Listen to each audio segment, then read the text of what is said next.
సరే వెళ్తా ఇంకా తొందరగా పడుకుంటాను. పడుకొని తొందరగా లేస్తాను. ఎందుకు అప్లోడ్ ఫెయిల్ అయిపోయింది?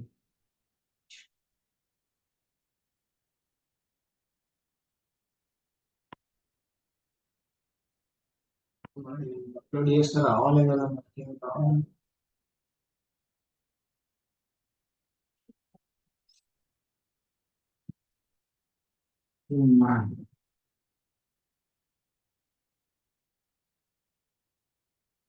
ఒక 25% రిటర్న్ చేసేసి చేస్తాను.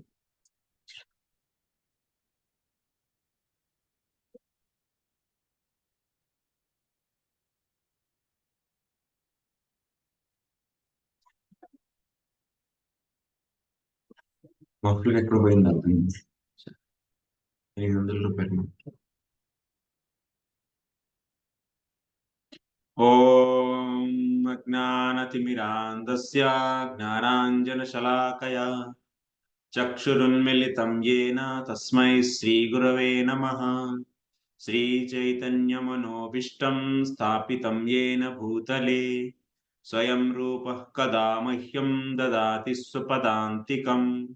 వందేహం శ్రీగురో శ్రీయుతపదకమలం శ్రీగురూన్ వైష్ణవాంశ్చ శ్రీరూపం సాగ్రజాతం సహగణ రఘునాథాన్వితం తం సజీవం సాద్వైతం సావధూతం పరిజన సహితం కృష్ణ చైతన్య దేవం శ్రీరాధా కృష్ణ పాదాన్ సహగణ లలితా శ్రీ విశాఖాన్వితాంశ్చ. హే కృష్ణ కరుణా సింధో దీనబంధో జగత్పతే గోపేశ గోపికా కాంత రాధా కాంత నమోస్తుతే. తప్త కాంచన గౌరాంగీ రాధే వృందావనేశ్వరి భానుసుతే దేవి ప్రణమామి హరిప్రియే. వాంఛాకల్పతరుభ్యశ్చ కృపా సింధుభ్య ఏవ చ పతితానాం పావనేభ్యో వైష్ణవేభ్యో నమో నమః.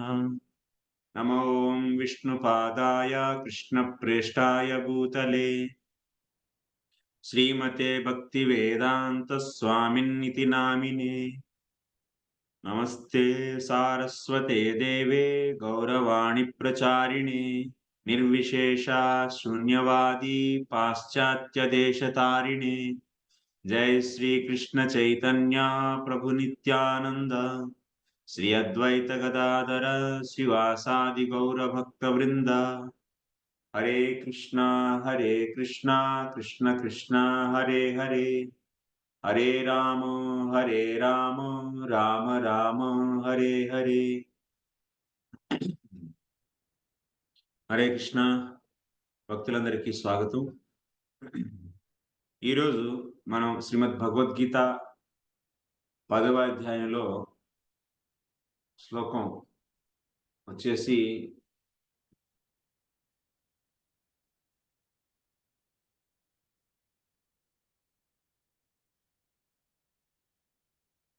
ఎన్నో శ్లోకం నుంచి 7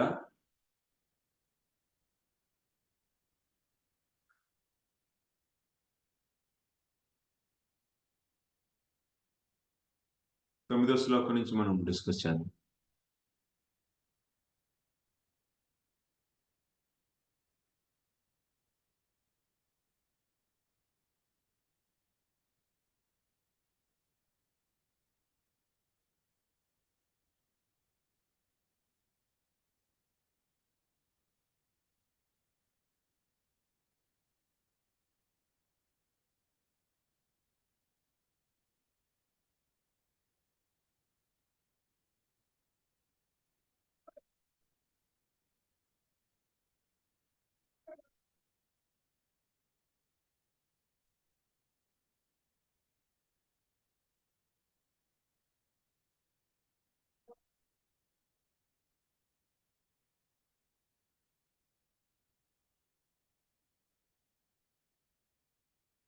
మచ్చిత్త మద్గత ప్రాణ బోధయంతః పరస్పరం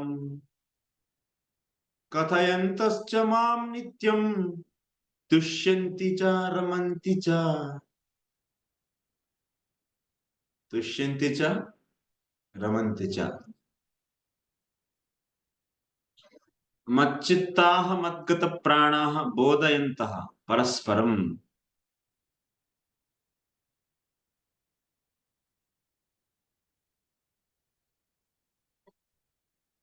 భగవత్ తత్వ జ్ఞానాన్ని ఎవరు తెలుసుకోగలరు? ఎవరైతే అనన్య భక్తిని చేస్తారో వాళ్ళు ఆ అనన్య భక్తి ద్వారా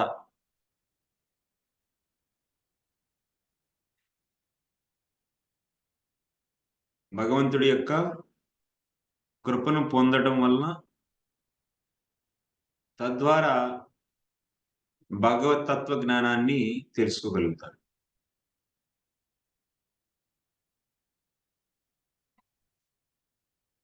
ఏతాదృశాః అనన్య భక్తాః ఏవ మత్ప్రసాదాత్ లబ్ధ బుద్ధియోగః పూర్వోక్త లక్షణం దుర్బోధమపి మత్తత్వ జ్ఞానం ప్రాప్నువంతి ఇత్యాహ. భగవత్ తత్వ జ్ఞానాన్ని పొందడం అనేది చాలా కష్టం. భగవత్ తత్వజ్ఞానాన్ని పొందడం అనేది చాలా కష్టం అని చెప్పి మనం చెప్పుకున్నాం. పూర్వోక్త లక్షణం దుర్బోధం అపి మత్తత్వ జ్ఞానం. కానీ అనన్య భక్తులు వాళ్ళ యొక్క అనన్య భక్తి ద్వారా భగవంతుడి యొక్క కృపను పొంది ఆ కృప ద్వారా భగవత్ తత్వ జ్ఞానాన్ని పొందగలుగుతారు.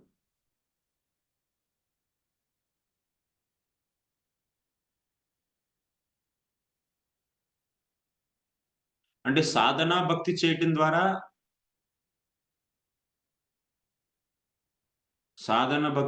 ద్వారా ఏమవుతుంది?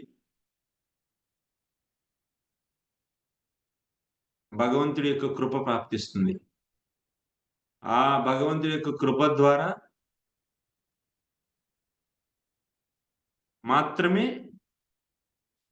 భగవంతుడి యొక్క కృప వల్లనే భగవద్ యొక్క భగవత్ స్ఫురణ అనేది జరుగుతుంది. ఇక్కడ స్ఫురణ అంటే అనుభవం, ప్రత్యక్ష అనుభవం. భగవంతుడి యొక్క ప్రత్యక్ష అనుభవం అనేది కేవలం భగవంతుడి యొక్క కృప వల్లనే సాధ్యమవుతుంది. లడ్డు ఉందనుకోండి, లడ్డూలో ఉండేటువంటి రుచి నీకు స్ఫురణ అవ్వాలి అంటే లడ్డు యొక్క కృప కావాలా? లడ్డు నువ్వు అడగాల పర్మిషను. అమ్మ లడ్డు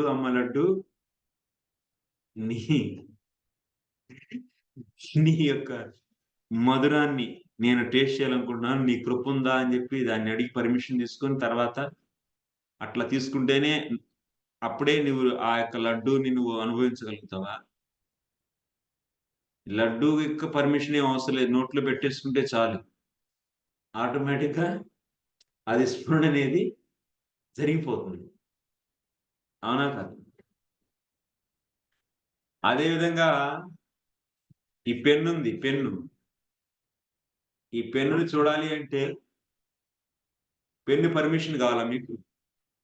అమ్మ పెన్ను నువ్వు నాకు కనపడమ్మా అని చెప్పి పెన్నుని అడగాల? ఏం అవసరం లేదు కదా. అంటే పెన్నును నువ్వు ప్రత్యక్షంగా చూడటం అంటే ప్రత్యక్షంగా అనుభవించడం అంటే దాని యొక్క రూపం, దాని యొక్క ఆకారాన్ని నువ్వు ప్రత్యక్షంగా అనుభవిస్తున్నావు. అంటే చూస్తున్నావు అంటే అనుభవిస్తున్నావు. ఇక్కడ ఏంటి? ఈ యొక్క పెన్ను యొక్క రూపం, ఈ పెన్ను యొక్క రంగు ఇత్యాది. నల్లని పెన్ను, నలుపుదనాన్ని నువ్వు అనుభవిస్తున్నావు ఇక్కడ. అంటే అది ప్రత్యక్ష అనుభవం. అనుభవ జ్ఞానం రెండు రకాలు: ప్రత్యక్ష అనుభవం, పరోక్ష అనుభవం. ఓకే, అనుభవ జ్ఞానం, స్మృతి జ్ఞానం. గుర్తుందా? ఎప్పుడో చెప్పుకున్నాం ఏంటి అనగనగా ఒక రోజు. అందులోనూ ప్రత్యక్ష అనుభవం వేరు, అంటే ప్రత్యక్ష ప్రమాణం, ప్రత్యక్ష అనుభవం.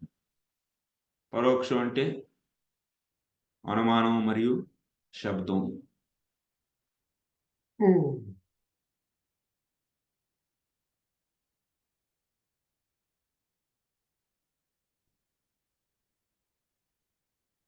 ఇప్పుడు పెన్ను పర్మిషన్ లేదు. పెన్ను యొక్క రూపాన్ని నువ్వు అనుభవించడం కోసం, లడ్డూలో ఉండేటువంటి రుచి యొక్క అనుభవం పొందడం కోసం లడ్డూ యొక్క పర్మిషన్ లేదు.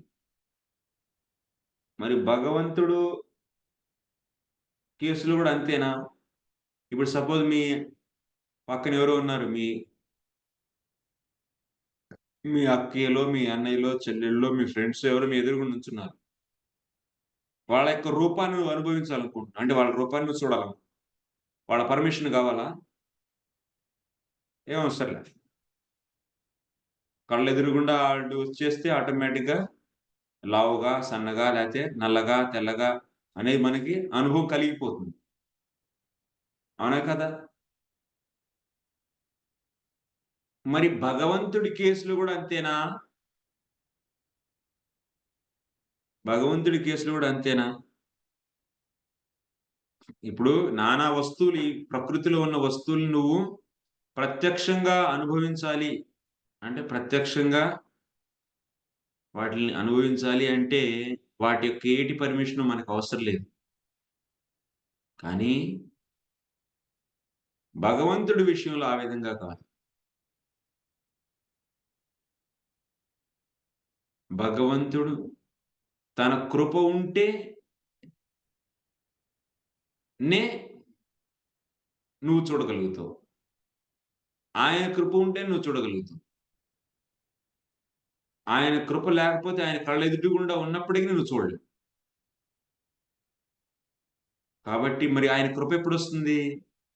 ఎప్పుడైతే వ్యక్తి సాధన భక్తి చేస్తాడో, శుద్ధ సాధన భక్తి.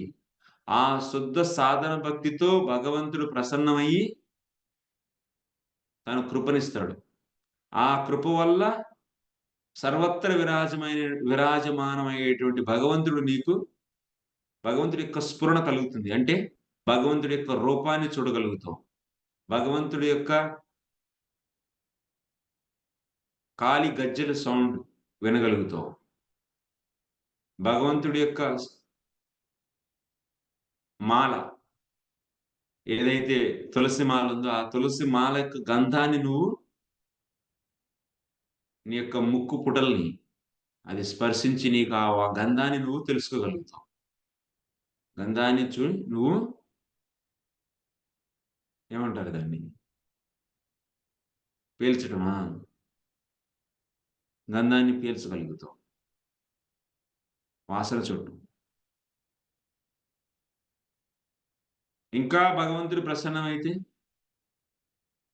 భగవంతుడి యొక్క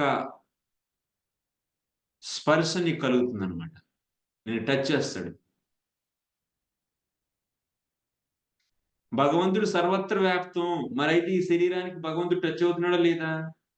భగవంతుడు లేని ప్లేస్ ఏమన్నా ఉందా? నీ ముందు, వెనక, పక్కన, పైన, కింద ఏదైనా ఒక ప్లేస్ చూపించి అక్కడ భగవంతుడు లేడు అని.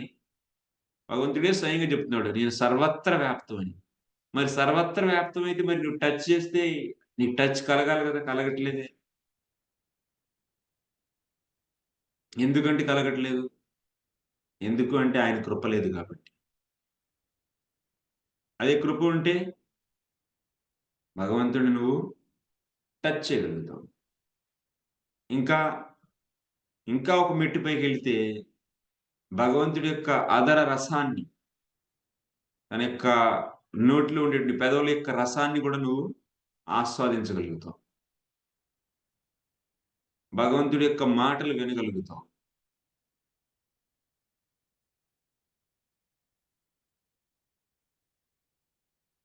అప్పుడు నీకు ఈ దుర్లభమైనటువంటి భగవత్ తత్వ జ్ఞానం స్ఫురిస్తుందనమాట నీకు. ఇప్పుడు వరకేంటి? పుస్తకాల్లో చదువుతున్న భగవంతుడి యొక్క రూపం చతుర్భుజాకారం. అంటే 4 భుజాలుంటాయి. ఆయన యొక్క ముఖం కమలం, ముఖ కమలం, ముఖ పద్మం. ఆయన యొక్క ముఖం పద్మం లాగుంటుంది. ఆయన చరణాలు పద్మం లాగుంటాయని చెప్పి చదువుతున్నాం. ఇదేంటి శబ్దం. శబ్దాలు విని, ఆ శబ్దాల ద్వారా, ఆ శబ్దాల్లో ఉండే అర్థాల ద్వారా నీకొక బోధ కలుగుతుంది. భగవంతుడి యొక్క వర్ణన. కానీ ఇది పరోక్షం. ఇది ప్రత్యక్షం కాదు. కానీ భగవత్ తత్వజ్ఞానం అంటే ప్రత్యక్ష అనుభవం ఎప్పుడు కలుగుతుంది? భగవంతుడి కృప ఉన్నప్పుడే. కృప ఎప్పుడు వస్తుంది? అనన్య సాధన భక్తి చేసినప్పుడే. సాధన భక్తి, అనన్య సాధన భక్తి అంటే శుద్ధ సాధన భక్తి చేసినప్పుడే. శుద్ధ సాధన భక్తి ఎలా వస్తుంది? శ్రద్ధ ఉన్నప్పుడే భగవంతుడి పైన. శ్రద్ధ ఎలా వస్తుంది? శుద్ధ భక్తుల కృప, శాస్త్రాల అధ్యయనం చేసినప్పుడు. ఇది ఇలా. ఓకే, అదే విషయాన్ని ఇక్కడ మనకు చెప్తున్నారు. ఇక్కడ ఏతాదృశ అనన్య భక్తా ఏవ అంటే అనన్య భక్తులు మత్ ప్రసాదాత్ లబ్ధ బుద్ధియోగ పూర్వోక్త లక్షణం దుర్బోధమపి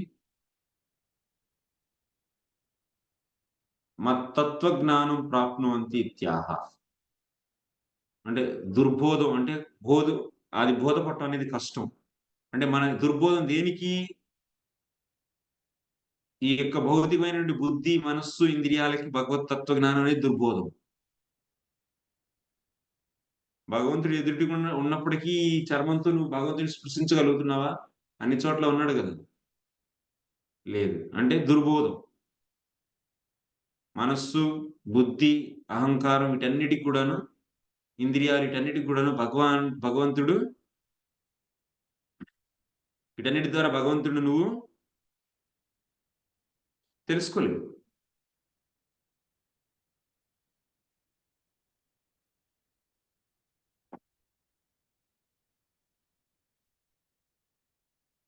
కానీ అనన్య భక్తులకి భగవంతుడి యొక్క కృప వల్ల భగవత్ తత్వ జ్ఞానం సంభవం అవుతుంది. అంటే ప్రత్యక్ష అనుభవం. అదే చెప్తున్నారు. మచ్చిత్తాహ అంటే మద్ రూప నామ గుణ లీలా మాధుర్యాస్వాదేషు ఏవ లుప్త మనసః.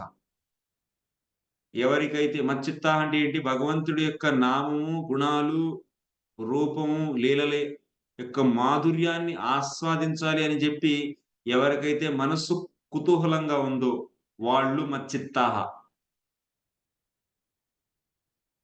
ఎవరి మనసు అయితే భగవంతుడి యొక్క రూపము, నామము, గుణము, లీల యొక్క మాధుర్యాన్ని ఆస్వాదించాలని కుతూహలంగా ఉంటుందో అదే వాళ్ళే మచ్చిత్తాహ.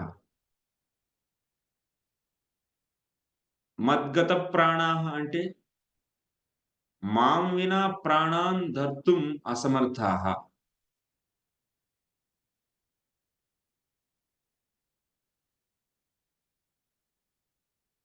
భగవంతుడు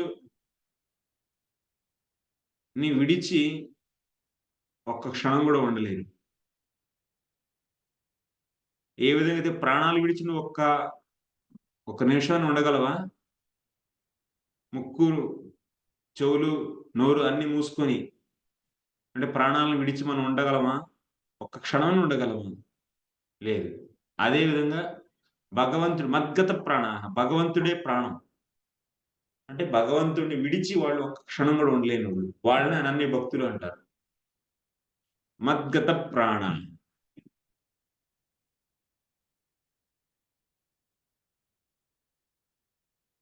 తమాషానా భక్తి చేయటం? ఏం కాదు.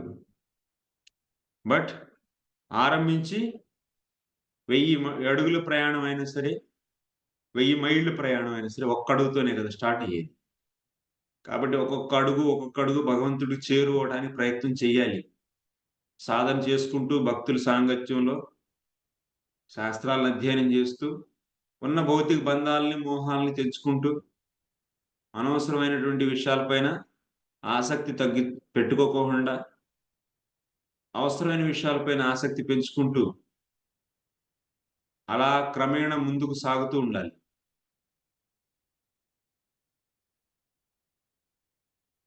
అలా సాగుతూ ప్రయాణం చేస్తూ ఉంటే ఒకప్పుడు గమ్యస్థానం చేరతాం.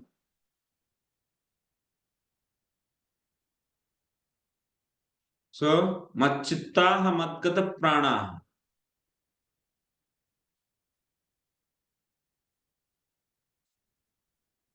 ఇలాంటి వాళ్ళు అంటే అన్నగత ప్రాణాహ నరాహ ఇతివత్. మనకంతరి మన శరీరానికి కావాల్సింది ఏంది? ప్రాణం. ప్రాణం ఉంటేనే శరీరం, ఆత్మ 2 కలిసి ఉంటాయి. లేకపోతే ప్రాణం పోయింది అంటే ఆత్మ వదిలేసిపోయింది శరీరాన్ని. మరి ఆ ప్రాణాలు ఎక్కడున్నాయి? అన్నంలో ఉన్నాయి. 4 రోజులు అన్నం తినకపోతే ప్రాణాలు పోతాయి అంతే.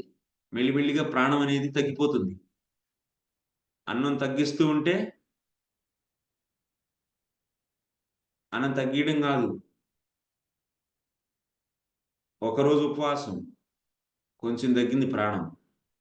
అంటే శ్వాస ఏదో నిదానంగా తీసుకుంటాం.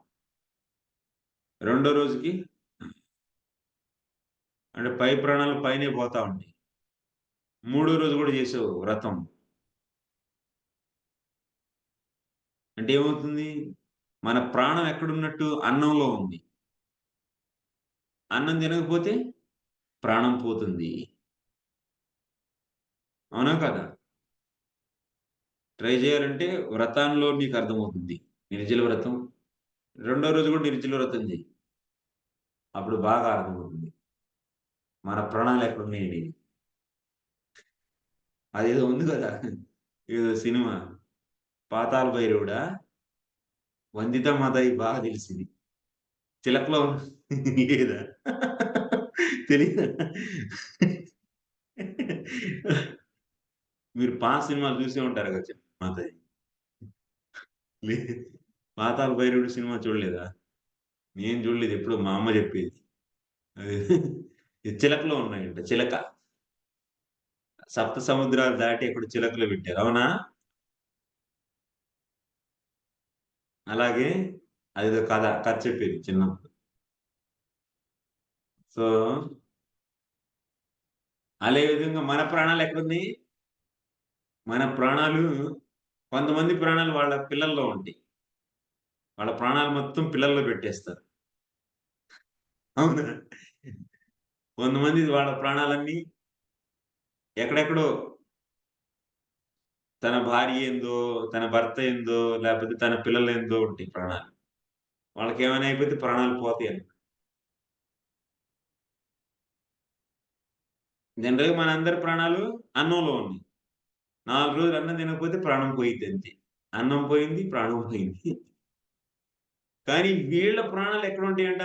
అనన్య భక్తుల యొక్క ప్రాణాలు మద్గత ప్రాణాః. భగవంతుడి యందున్నాయి వాళ్ళ ప్రాణాలు. అంటే భగవంతుడిని ఇప్పుడు మనం సో 4 రోజులు అన్నం తినకపోతే ఔట్ అయిపోతాం గదా! అంతే వీళ్ళు గూడా భగవంతుడిని గనక భజించకపోతే వీళ్ళు ప్రాణాలు పోతాయన్నమాట.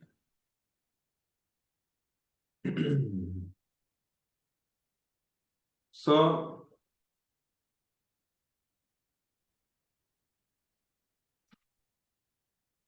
మాం వినా ప్రాణాన్ ధర్తుం అసమర్థః.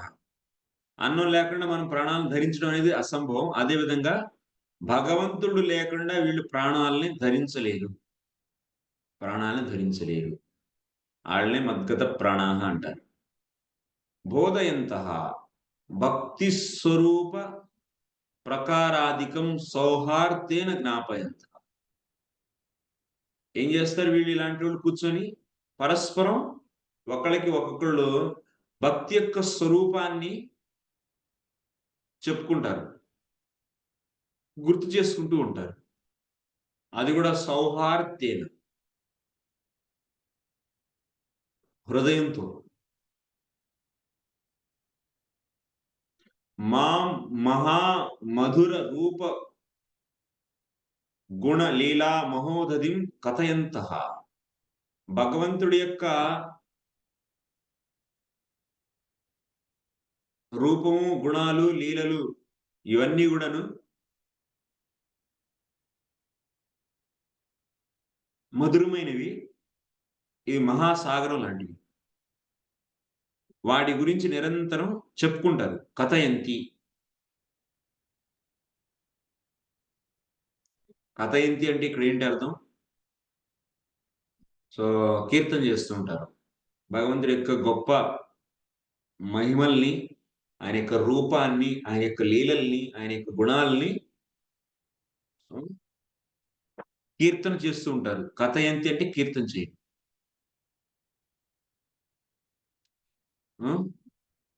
కీర్తనాధికం, కీర్తన చేయటం, వీళ్ళు చెప్తూ ఉంటే వేరే వాళ్ళు కూర్చొని వింటూ ఉంటారు. అంటే శ్రవణం చేస్తుంటారు. శ్రవణం, కీర్తనం.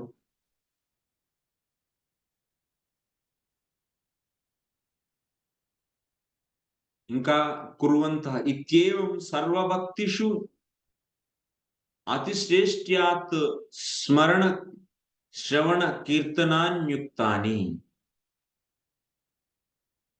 అంటే పరస్పరం భగవంతుడి యొక్క దివ్య మధురమైనటువంటి లీలల్ని వీళ్ళు కీర్తన చేస్తారు. అంటే అర్థం ఏంటి? కీర్తన చేయాలంటే స్మరణం చేయాలి కదా. స్మరణం లేనిది కీర్తన ఎలా అవుతుంది? స్మరణం ఉండిద్ది. మరి కీర్తన చేస్తుంటే వేరే వాళ్ళు కూర్చొని వింటున్నారు కదా. పరస్పరం అంటే ఒకళ్ళు చెప్పుకుంటారంటే ఒకళ్ళు గుర్తు చేసుకొని చెప్తే ఇంకొకళ్ళు వింటున్నారు. అంటే ఏమవుతుంది? స్మరణం, శ్రవణం, కీర్తనం ఈ 3 జరుగుతాయి. వీళ్ళ పనికి ఇదే ధ్యాస.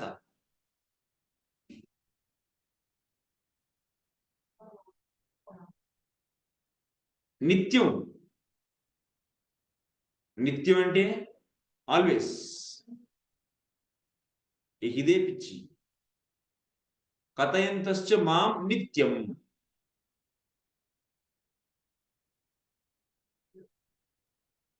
ఏదో అమావాస్యకోసారి, పౌర్ణానికోసారి ఏదో హరికథ విన్నట్టు కాదు. నిత్యం కథయంతశ్చ.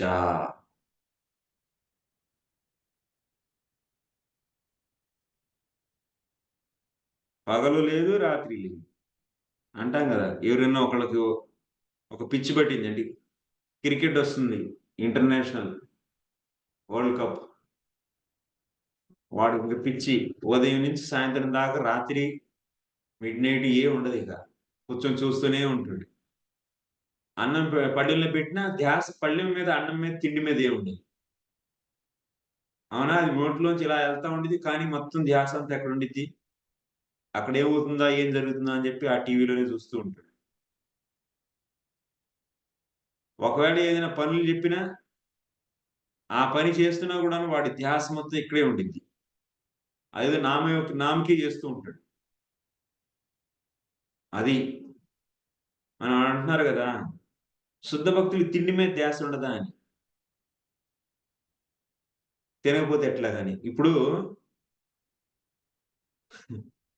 ఇప్పుడు మనమే ఉన్నాం కదా, భౌతికమైన విషయాలు ఆసక్తి, ఏదైనా భౌతికమైన విషయం పైన ఆసక్తి ఉంటే మనకి తిండి మీద ధ్యాస వెళ్ళిపోతుంది. ఐఐటీ ర్యాంక్ కొట్టాలి అంటే తిండి మీద ధ్యాస ఉండిద్దా? ఏమి ఉండదు. ఇంకా 24 గంటలు ఎప్పుడు అదే. నిద్రలో కూడా కలవరిస్తా ఉంటాడు mathematics. sin square theta plus cos square theta is equal to 1. Secant square theta minus tan square theta is equal to 1. And 2 sin theta. Sin 2 theta is equal to 2 sin theta cos theta. అని చెప్పేసి ఇవన్నీ కూర్చొని వాడి నిద్రలో కూడా అదే కలవరిస్తూ ఉంటాడు. కొంతమంది అడుగుతున్నారు 24 గంటలు ఎలా భక్తి చేస్తారు అని. ఇప్పుడు మెటీరియల్ గా ఒక విషయం మీద రమించిపోయినటువంటి వాళ్ళు 24 గంటలు వాడు అదే చేస్తూ ఉంటాడు. వాడు తిండి తినేటప్పుడు కూడా అవే ఆలోచిస్తూ ఉంటాడు. ఈ ప్రాబ్లం ఎలా సాల్వ్ చేయాలి, ఈ ప్రాబ్లం ఎలా సాల్వ్ చేయాలి, ఫిజిక్స్. ఇద్దరు కూర్చొని కూడా అదే మాట్లాడుకుంటూ ఉంటారు, ఇద్దరు టాపర్స్. తినేటప్పుడు కూడా ధ్యాస, తినేది ఏం తింటున్నా కూడా వాడికి తెలియదు. అవునా? భౌతికమైన ఈ విషయం ఇలా సంభవం అయితే భక్తి సంభవం అవుదా? అంటే భౌతికమైన ఒక మ్యాథమెటిక్స్, లేకపోతే ఒక పోస్ట్, ఒక పొజిషన్, లేకపోతే ఒక భౌతికమైనటువంటి ఒక కోరిక నిన్ను ఇంతగా రమింపజేయగలుగుతుంది అయితే, మరి భగవంతుడు అంతకన్నా గొప్ప ఆనందాన్ని కలిగినటువంటి స్వరూపం అది. మరి భగవంతుడి లీలలు అలాంటివి ఒక మనిషిని అలా అట్రాక్ట్ చేయలేవంటావా?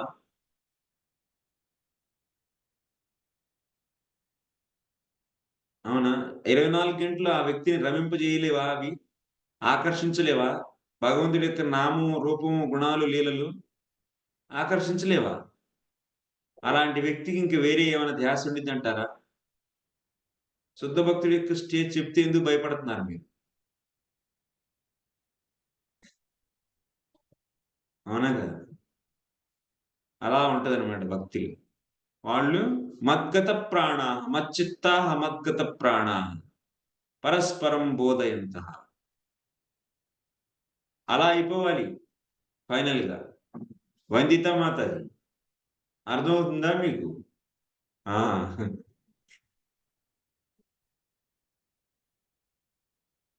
టైం లేదు ఎక్కువ. టికెట్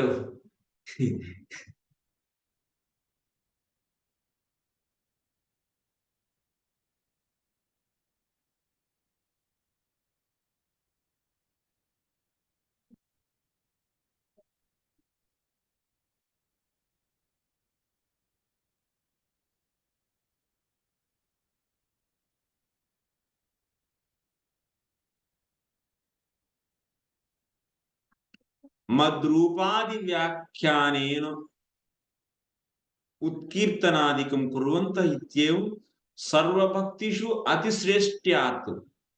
ఇక్కడ వీళ్ళు ఇంక ఇవే చేస్తారా అంటే స్మరణం శ్రవణం కీర్తన చేసేది. ఇక్కడ భగవంతుడు ఇవి చేస్తారని ఇంతవరకే చేస్తారా అంటే ఇవే కాదు, ఇంక వేరే కూడా చేస్తారు.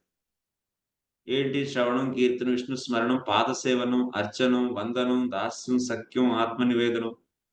కానీ మరి ఈ మూడే ఎందుకు చెప్పారు? పరస్పరం బోధించుకుంటారు అంటే ఏమేమి వచ్చింది? స్మరణం వచ్చింది, శ్రవణం వచ్చింది, కీర్తన వచ్చింది. ఈ మూడే అంటే ఈ మూడు చాలా ప్రముఖమైనవి. ఉన్న 64 భక్తి అంగాల్లో కూడాను ఈ మూడు చాలా విశేషమైనవి. అందుకోసం గాని ఇక్కడ కృష్ణుడు అతిశ్రేష్ట్యాత్, చాలా శ్రేష్టమైనవి ఈ మూడు. అందుకోసం ఇప్పుడు ఈ మూడు ఇక్కడ శ్రీకృష్ణ భగవానుడు చెప్పాడు. ఇవి కానీ ఇంక వేరేవి కూడా చేస్తారు. వేరే భక్తి అంగాలు కూడా చేసేందుకు అవకాశం ఉంది ఈ శుద్ధ భక్తులు. తుష్యంతి చ రమంతి చ ఇతి భక్త్యైవ సంతోషశ్చ రమణం చ ఇతి రహస్యం. అంటే ఇలా భక్తి చేసుకుని వాళ్ళు తుష్యంతి అంటే చాలా ఆనందాన్ని పొందుతారు. రమంతి అంటే రమిస్తూ ఉంటారు. రమించడం అంటే సీక్రెట్, రహస్యం.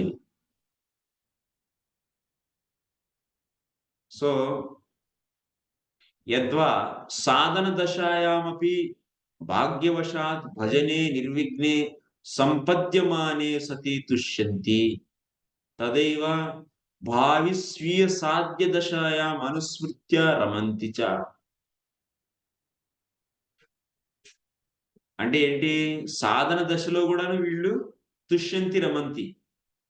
అట్లానేం కాదు. అంటే భగవంతుడి యొక్క సాక్షాత్కారం జరిగిన తర్వాతే, అంటే భగవంతుడి యొక్క స్ఫురణ అంటే ఏంటి? ప్రత్యక్ష అనుభవం అంటే ఏంటి? సాక్షాత్కారం. సాక్షాత్కారం జరిగినప్పుడే తుష్యంతి రమంతిది కాదు. సాధన దశలో కూడా వీళ్ళు తుష్యంతి రమంతి. ఎందుకు? సాధన దశలో భాగ్యవశాత్ వాళ్ళ భాగ్యం పండి భజన గనక నిర్విఘ్నంగా సాగితే, ఇప్పుడు సాధకుడు అంటే శ్రద్ధ వచ్చిన తర్వాత అనన్య భక్తుడు భక్తి చేయడానికి 24 గంటలు భక్తి చేయడానికి ప్రయత్నిస్తే వాడి యొక్క అనర్థాల వల్ల వాడు మధ్య మధ్యలో అది బ్రేక్ అవుతూ ఉండిద్ది. మళ్ళీ వెంటనే స్టార్ట్ చేస్తాడు. అంటే బ్రేక్ అవుతూ ఉండిద్ది, స్టార్ట్ చేస్తూ ఉంటాడు. బ్రేక్ అవుతూ ఉండిద్ది, మళ్ళీ రీస్టార్ట్ చేస్తాడు. సో, అంటే విఘ్నాలతో కూడినటువంటి భక్తి భజన జరిగిద్ది. ఎప్పటి వరకి? నిష్ట వరకి. ఒకసారి ఇంక నిష్ట అంటే ఇంక విఘ్నాలు లేనటువంటి భక్తి. నిష్ట అంటే శ్రద్ధ కాదు. నిష్ట అంటే నిర్విఘ్నం లేనటువంటి భక్తి అని చెప్పి తీసుకోవాలి. నిర్విఘ్నత లేనటువంటి సాధన భక్తి. సో వీళ్ళకి ఇంకా ఇప్పుడు దాకా ప్రయత్నం చేశారు అనర్థ నివృత్తి వరకు. అంటే మధ్య మధ్యలో విఘ్నాలు వస్తూ ఉన్నాయి. వాళ్ళ యొక్క సుకృతి దుష్కృతో అనర్థాల వల్ల, ఇత్యాది అనర్థాల వల్ల. ఆ అనర్థాలు పోవడం వల్ల ఏమవుతుంది? ఇంకా భక్తి భజన అనేది నిర్విఘ్న పూర్వకంగా జరుగుతుంది. నిర్విఘ్న పూర్వకంగా భజనే నిర్విఘ్నే. అప్పుడు ఏంటి? ఇంకా వాళ్ళకి ఇంకా ఆనందం వస్తుందన్నమాట. తుష్యంతి. అంతేకాకుండా తదా ఏవ అప్పుడే ఆ సమయంలో ఆ సాధన భక్తి సమయంలోనే భావి స్వీయ సాధ్య దశాయాం అనుస్మృత్య అంటే వాళ్ళు ఆల్రెడీ ఇంక నిష్టకు వచ్చేసారంటే నెక్స్ట్ రుచి అప్పటి నుంచి ఇంకేంటి రాగానుభక్తి చేయడం స్టార్ట్ చేస్తారు. అంటే వాళ్ళు వాళ్ళ యొక్క సంబంధాన్ని భగవంతుడితో తన యొక్క సంబంధాన్ని అంటే ఒక గోపిక గానో, ఒక గోపబాలుడు గానో, హ్మ్. ఒక సంబంధాన్ని ఒక మంజిరి గానో సంబంధాన్ని ఆ! పెట్టుకొని గురువు యొక్క ఆదేశంతోనే పెట్టుకోవాలి. సో, ఆ సంబంధంతో సేవ చేయటం. దాన్నే రాగానుభక్తి అంటారు. ఆ రాగానుభక్తి సిద్ధిస్తే రాగాత్మిక భక్తి అంటే గోపికగా మారతారు. లేపోతే గోపబాలుడుగా మారతారు. సో, ఆ రాబోయేటువంటి సక్సెస్ అంటే గోపికగానో, గోపాలుడుగా మారడం ఏదైతే ఉందో, దాన్ని గుర్తు చేసుకొని ఇప్పుడు వీళ్ళు రమిస్తూ ఉంటారు అందులో. అదే మంజరి అనుకోండి, లేదా గోపిక అనుకోండి. తను గోపిక ఈ సాధన దశలో నిష్ఠకి వచ్చిన తర్వాత, ఆ రాబోయే సాధ్యంలో నేను గోపికని అని జెప్పి తను తను అలా గుర్తు చేసుకొని దాంట్లో రమిస్తూ ఉంటాడు. ప్రభువుతో అంటే భగవంతుడితో రమిస్తూ ఉంటాడనమాట.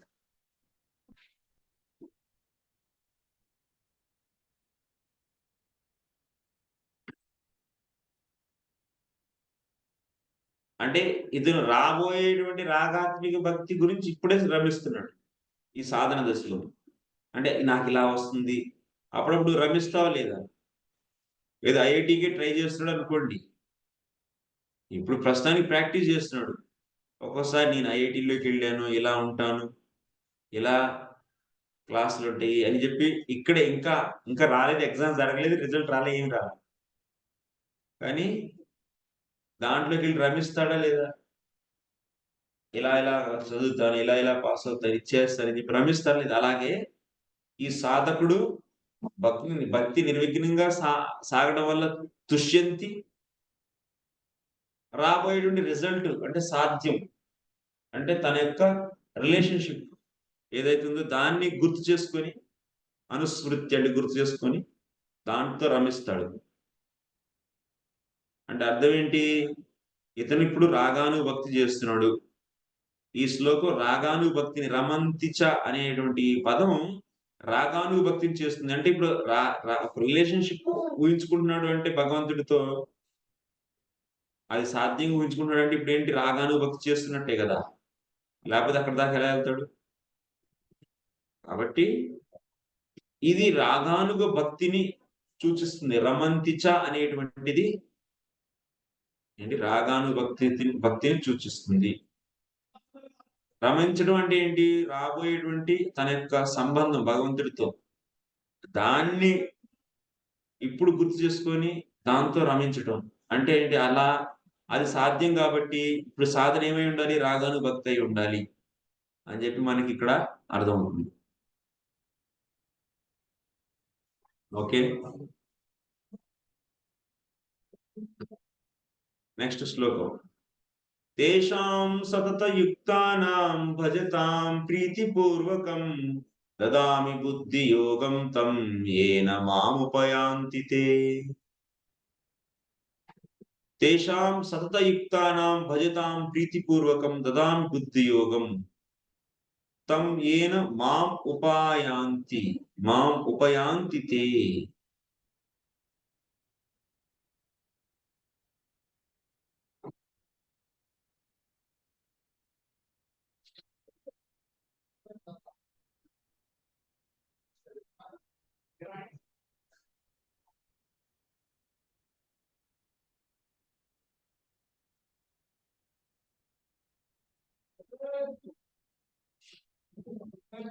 అంటే వాళ్ళిప్పుడేంటి సాధన దశలో గూడాను తుష్యంతి, రమంతి.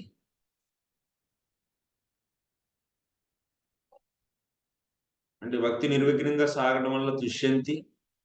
రాబోయేటువంటి సాధ్యం అంటే రిజల్ట్ దాన్ని గుర్తు చేసుకొని దాంతో రమింతి రమించడం చేస్తారు. నను తుష్యంతి చ రమంతి చ ఇతి త్వద్ ఉక్త్యా త్వద్భక్తానాం భక్త్యైవ పరమానందః గుణాతీతః ఇతి అవగతం కింతు తేషాం త్వత్ సాక్షాత్ ప్రాప్తౌ కః ప్రకారః.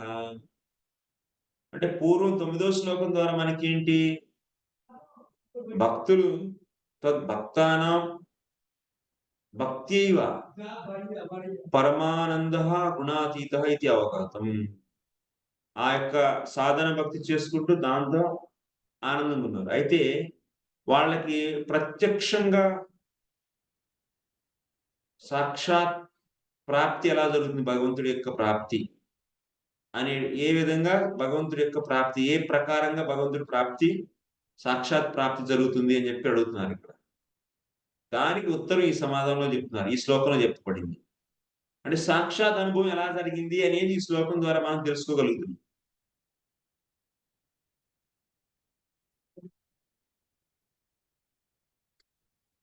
అంటే ఎవరైతే అలా శుద్ధ భక్తులు నిత్యం భగవంతుడి యొక్క సాధనా భక్తి చేస్తారో, శుద్ధ సాధనా భక్తి, అప్పుడేమవుతుంది, సతతయుక్తానాం నిత్యమేవ మత్ సంయోగకాంక్షిణాం తం బుద్ధియోగం దదామి తేషాం హృది వృత్తిషహమేవ ఉద్భవయామి ఇది. అప్పుడేమవుతుంది, అలా సాధన భక్తి చేస్తూ ఉంటారు వీళ్ళకి, కుతూహలంగా ఉంటాయి సాధకుడు భగవంతుడి యొక్క సాంగత్యాన్ని పొందాలి, భగవంతుడిని కలవాలి, కలిసి ఆయన సేవ చేయాలి, భగవంతుడిని ప్రత్యక్షంగా ఎదురుగుండా సేవ చేయాలి. ఇప్పుడు మనం భగవంతుడిని అర్చా విగ్రహ రూపంలో సేవ చేస్తున్నాం. కానీ వీళ్ళు ఇప్పుడేంటి, ఈ సాధకులు ప్రత్యక్షంగా కలిసి చేయాలనుకుంటున్నారు. మత్ సంయోగకాంక్షిణ, భగవంతుడి యొక్క కలయిక కావాలనుకుంటున్నారు. ఎందుకు? మోక్షం కోసమా? కాదు, సేవ చేయడం కోసం. సో అలాంటి వాళ్ళకి ఏం చేస్తాడు భగవంతుడు, బుద్ధి యోగం దదామి, బుద్ధి యోగాన్ని ఇస్తాడు. అంటే బుద్ధి యోగం అంటే ఇక్కడ ఏంటి అర్థం, తేషాం హృది వృత్తిషు అహమేవ ఉద్భవయామి ఇది సబుద్ధియోగః స్వతః అన్యస్మాచ్చ కుతశ్చిత్ అపి అధిగంతుం అశక్యః. అంటే ఏమవుతుందంట, ఇలా సాధకులు చేస్తుంటే హృదయం శుద్ధమవుతుంది కదా, సాధన చేయడం వల్ల అనర్థ నివృత్తి జరుగుతుంది, ఇంకా చేయటం వల్ల స్థిరమైనటువంటి భజన జరుగుతుంది, జరిగి రుచి ఏర్పడుతుంది, ఆసక్తి ఏర్పడుతుంది. ఆ తర్వాత ఏమవుతుంది, భగవంతుడు వాళ్ళ యొక్క హృదయంలో, అలా హృదయం శుద్ధమవుతుంది. ఆ యొక్క సాధకుడు యొక్క హృదయం భగవంతుడు స్వయంగా ఆ హృదయంలో ప్రకటమవుతారు. హృదు వృత్తిష్ అహమేవ ఉద్భవయామి, ఆ యొక్క శుద్ధ భక్తుడి యొక్క హృదయంలో భగవంతుడు సాక్షాత్తు విరాజమానమవుతాడు. అంటే ఇప్పుడు మనం నిన్న చెప్పాను ఒక ఎగ్జాంపుల్. ఏంటి ఆ ఎగ్జాంపుల్, సపోజ్ మనం ఒక పండు చూసాం అనుకోండి, ఆ పండుకు సంబంధించినటువంటి ఒక వృత్తి మన హృదయంలో ఏర్పడుతుంది, అవునా కదా? ఆ యొక్క వృత్తి ద్వారా మనకి బోధపడుతుంది ఆ యొక్క వస్తువు పండు అని. అంటే వృత్తులు, భౌతిక జగత్తులో వస్తువుల్ని మనం ఎలా అనుభవించగలుగుతున్నాం, వృత్తుల ద్వారా అనుభవించగలుగుతున్నాం. ఆ వస్తువు యొక్క వృత్తులు, ఆ వస్తువు లోనికి హృదయంలోకి వెళ్తుందా?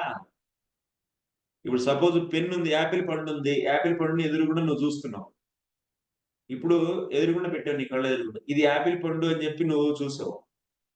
అది నీ హృదయంలోకి వెళ్ళిందా ఆ యొక్క యాపిల్ పండు? లేదు. దానికి సంబంధించిన ఒక వృత్తి ఏర్పడింది, దాన్ని నువ్వు అనుభవించవు. ఇప్పుడు సపోజ్ యాపిల్ పండు నుంచి మంచి వాసన వస్తుంది, పండిన వాసన, మంచి వాసన. ఆ వాసన హృదయంలోకి వెళ్ళిందా లోనికి? లేదు.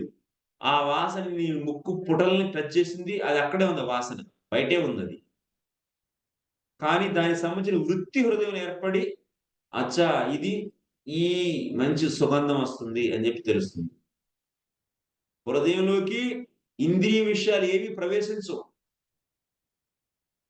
ఇప్పుడు సపోజ్ తీయని మామిడి పండు తిన్నావు, ఆ మామిడి పండు యొక్క తీపిదనం అది హృదయంలోకి వెళ్ళిందా?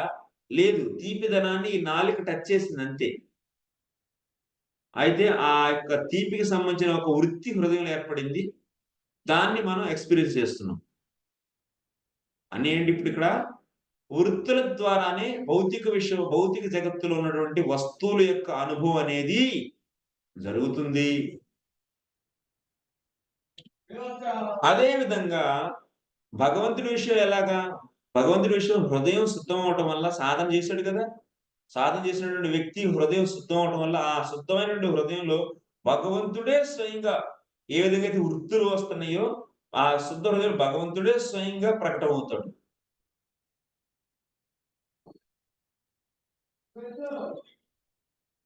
అహమే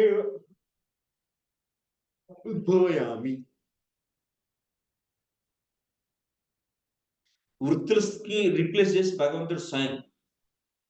బద్ధావస్థలో వృత్తులు, ఇంద్రియ విషయాలను మనం వృత్తుల ద్వారా అనుభవిస్తున్నాం. మరి భగవంతుడైతే భౌతిక వస్తువుతో కాదు. మరి భగవంతుడు భౌతికమైనటువంటి హృదయము, భౌతికమైనటువంటి బుద్ధి, మనస్సు, లేకపోతే అంతఃకరణ ఏటికి అవి చేరలేవు కదా ఆయన్ని. మరి అలాంటి స్థితిలో భగవంతుడి యొక్క అనుభవం ఎలా కలుగుతుంది? ఆయన్ని భౌతికమైనటువంటి బుద్ధి, మనస్సు అన్ని కూడాను తొలగిపోయి అవన్నీ ఆధ్యాత్మికం అయిపోయి ఆ ఆధ్యాత్మికమైనటువంటి ఆ హృదయంలో భగవంతుడు స్వయం ప్రకటమవుతున్నారు. ప్రకటన అయినప్పుడు ఏమవుతుంది? ఆ యొక్క భక్తుడికి భగవంతుడి యొక్క దివ్య శరీరాన్ని స్పృశించడం అనే అనుభవం, ఆయన యొక్క మాల, తులసి మాల యొక్క గంధం, ఇవన్నిటి యొక్క అనుభవాలు జీవాత్మకు అవుతాయి. ఆ అనుభవం అవడానికి కూడా కారణం ఏంటి? జీవాత్మ ప్రత్యక్షంగా అనుభవించలేదు. దానికి కూడాను భగవంతుడే దేహం ప్రొవైడ్ చేస్తాడు. అంటే శుద్ధమైనటువంటి భక్తిమయ దేహం, చిన్మయ దేహం జీవాత్మకు ప్రసాదించబడుతుంది. ఆ దేహం ద్వారా అది కూడా భగవంతుడి యొక్క స్వరూప శక్తితోనే ఆ యొక్క హృదయం, ఆ యొక్క దేహం అనేది ఉంటుంది. ఆ దేహం ద్వారా ఈ జీవాత్మ భగవంతుడిని ప్రత్యక్షంగా ప్రత్యక్ష అనుభవాన్ని, భగవత్ సంబంధ ప్రత్యక్ష అనుభవాన్ని పొందగలుగుతుంది. అంటే అర్థం ఏంటి? అల్టిమేట్లీ అశుద్ధమైనటువంటి హృదయంలో భగవంతుడు ప్రకటమయ్యారు కాబట్టి జీవాత్మకి భగవంతుడి యొక్క అనుభవం అనేది కలుగుతుంది.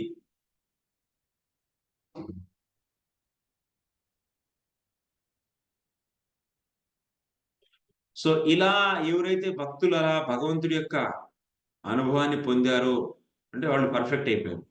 వాళ్ళు ఎక్కడికి వెళ్తారు? మాం ఉపయాంతి, వాళ్ళు భగవంతుణ్ణే చేరతారు.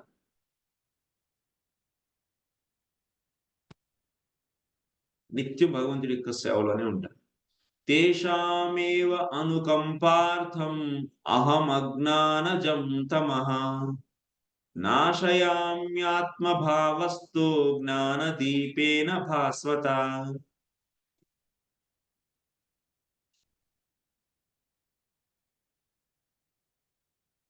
ఓకే, ఈ శ్లోకం నేను రేపు చెప్తాను. ఏమైనా క్వశ్చన్స్ ఉన్నాయా?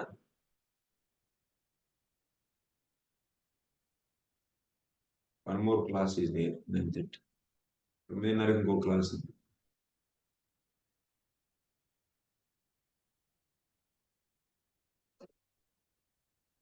అర్థమైందా?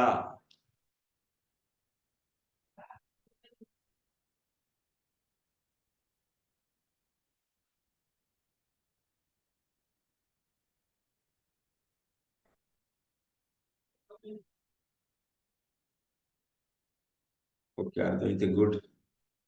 Thank you very much. Hare Krishna. 2 చివరి శ్లోకాలు అర్థం చేసుకోండి. మచ్చిత్తా మద్గత ప్రాణ. ఫ్లో అర్థం అవ్వాలి మీకు.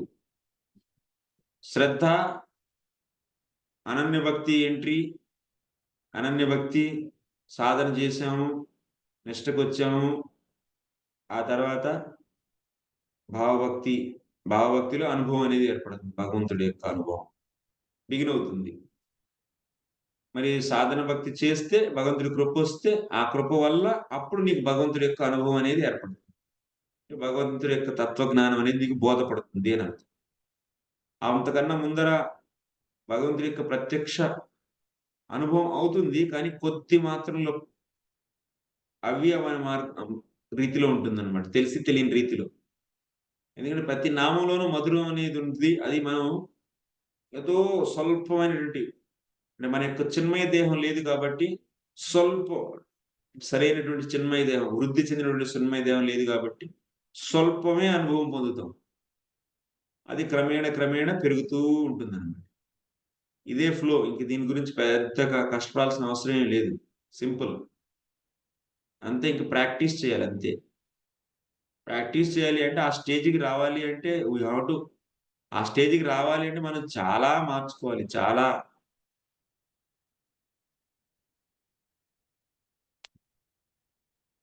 అందుకే ప్రభుపాదుల వారు బేసిక్ సాధన ఇచ్చారు. అంటే దిగజారిపోకుండా. కనీసం 16 మాలలు ఎడవండి. బుక్స్ అన్ని డిస్ట్రిబ్యూట్ చేయండిరా బాబు. కనీసం ఒక గంటన్న క్లాస్ వినండి. ఇంక ఇక్కడి నుంచి కిందకెళ్ళొద్దు అని చెప్పారన్నమాట. అలా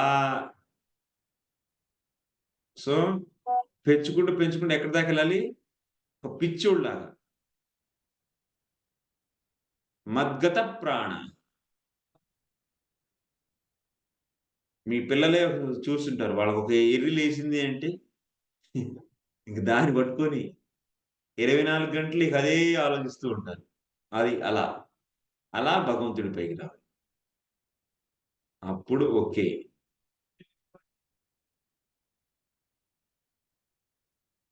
యెస్ మాతాజీ. చిన్మయి మాతాజీ. చెప్పండి. హరే కృష్ణ ప్రభు. ప్రణామ్స్ ప్రభు. లాస్ట్ మీరు చెప్పారు కదా, భగవంతుడు వాళ్ళకి ఒక ప్రత్యేకమైన దేహాన్ని ఇస్తారు. అప్పుడు వాళ్ళు భగవంతుడిని వాళ్ళ తాలూకా హృదయంలో అనుభవం పొందగలుగుతారు. అంటే నిన్న మీరు చెప్పారు కదా, ఈ ఇంద్రియాలు, బుద్ధి, మనసు ఇవి శుద్ధి పొంది చిన్మయమవుతాయి.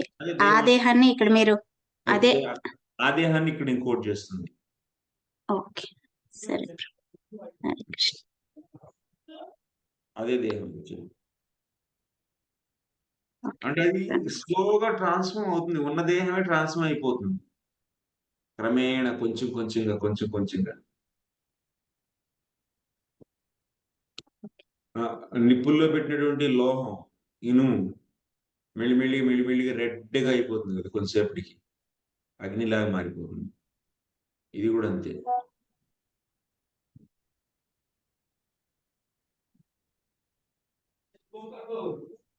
ఓకే ప్రభు. ప్రణామ్స్. హరే కృష్ణ. హరే కృష్ణ.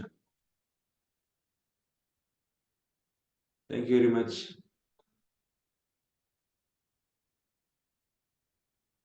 హరే కృష్ణ. వాంఛా కల్పతరుభ్యశ్చ కృపా సింధుభ్యేవ చ పతితానాం పావనేభ్యో వైష్ణవేభ్యో నమః. అనంతకోటి వైష్ణవ భక్తవృంద కీ జై. శ్రీల ప్రభుపాద్ కీ జై.